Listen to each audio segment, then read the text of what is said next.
மலக்குமார்களோட துவாவை நாம் எதிர்பார்த்திருக்க வேண்டும். அந்த அளவுக்கு ஒரு முக்கியமான ஒரு காரியம். வானவர்கள் மலக்குமார்கள் துவா செஞ்சா எப்படி இருக்கும் அந்த துவா, அந்த துவாவை நாம் எடுத்துக்கொள்வதற்காக வேண்டி அந்த அளவுக்கு போட்டி போட வேண்டும். 4வது கூட்டத்தினர் யாரு? வானவர்கள் துவா செய்யக்கூடிய மனிதர்கள் யாரு?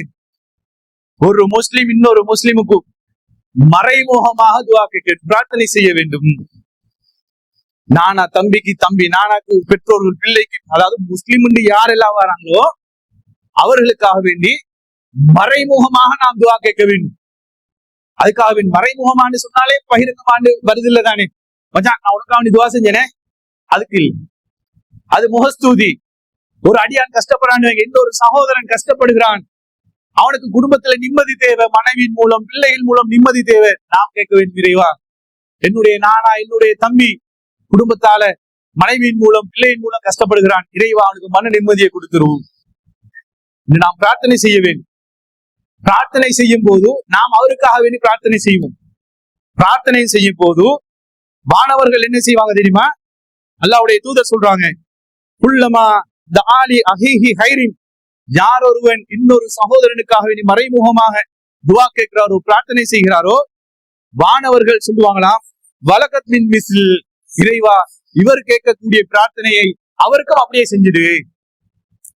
மலக்குமார்கள் வானவர்கள் கேட்பான், நான் கேட்பேன் என்ன நானாக்கு எந்த தம்பிக்கு நான் கேட்கிறேன்னு, யா அல்லாஹ் என்ன நானா எந்த தம்பி பொருளாதாரத்துல மிச்சம் கஷ்டப்படுறாங்க, கடன் சுமையால இருக்கிறாங்க, நீ அவர்களுக்கு நல்ல பொருளாதார வசதியை கொடுத்துரு, அவ்வளவுதான் நான் கேட்பேன். என்ன நானாக்கும் தெரியா என் தம்பிக்கும் தெரியா, நான் சொல்லல, நான் துவா கேட்பேன். அந்த துவாவை வானவர்கள் ஆமீன் சொல்லிட்டு சொல்லுவாங்களாம், இறைவா இவர் எதை அவருடைய சகோதரனுக்காக வேண்டி கேட்டாரோ இவருக்கு நீ அதை கொடுத்துருன்னு கேட்பாங்களா. ஆட்டோமேட்டிக்கா நடக்குதா இல்லையா? நாம் இன்னொருத்தருக்காக வேண்டி கேட்போம், ஆட்டோமேட்டிக்காக நான் ஒரு மனிதனாக கேட்கிறேன், எனக்காக வேண்டி வானவர்கள் கேட்பாங்க. நாம கேட்கிறோமா? நாம எப்படி கேட்போம் தெரியுமா?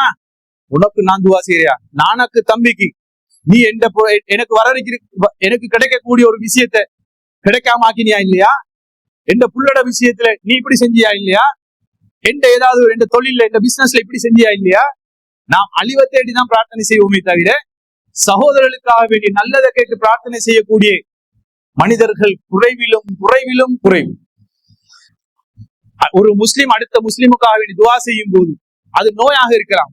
ஒரு மனிதன் நோயால கஷ்டப்படுவான், அவன் நோயால கஷ்டப்படும் போது நாம் துவா கேட்க வேண்டும்.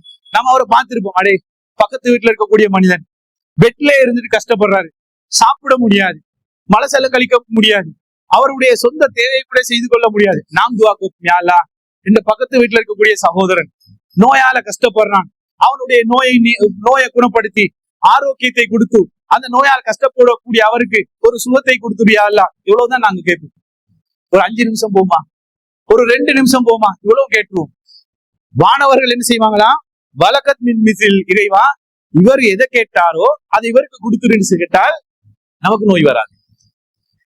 அவருக்கு ஒரு நோய்க்கு துவா கேட்கிறோம்னு வைங்க, அந்த நோய் எனக்கு வராம வானவர்கள் துவா செஞ்சிருவாங்க. எவ்வளவு ஒரு முக்கியம் பாருங்க.